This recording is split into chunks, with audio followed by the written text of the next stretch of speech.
ഇന്ന് യുവതലമുറയുടെ ഇടയിലും ലഹരി വസ്തുക്കളുടെ ഉപയോഗം വർദ്ധിച്ചു വരികയാണ്.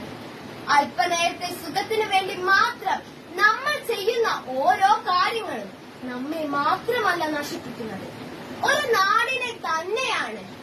ഇന്ന് കുട്ടികൾക്കിടയിലും ലഹരിയുടെ ഉപയോഗം വർദ്ധിക്കുന്നു.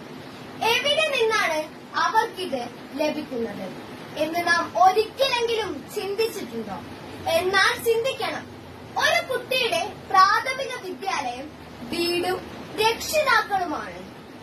ഒരു മദ്യപാനവും പുകവലിയും ശീലമാക്കിയ ഒരു പിതാവിന്റെ മക്കൾ ചിലപ്പോൾ ആ പാത പിന്തുടർന്നേക്കാം.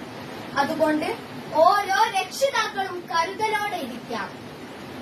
ഒരിക്കൽ രുചിച്ചു നോക്കാമെന്ന് കരുതിയാണ് നാം ഓരോരുത്തരും ലഹരിയുടെ വലയിലേക്ക് ചെന്ന് ചാടുന്നത്.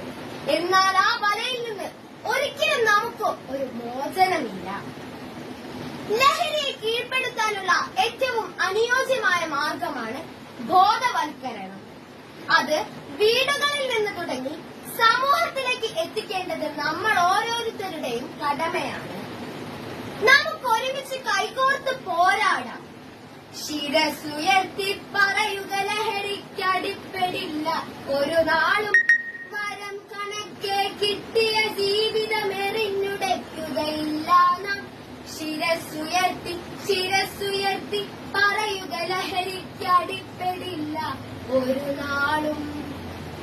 ഒരാളെങ്കിലും ലഹരിയിൽ നിന്ന് പിന്തിരിപ്പിക്കാൻ നമുക്ക് സാധിക്കട്ടെ എന്നാശംസിച്ചുകൊണ്ട് ഞാൻ എന്റെ കൊച്ചു പ്രസംഗം ഇവിടെ നിർത്തുന്നു.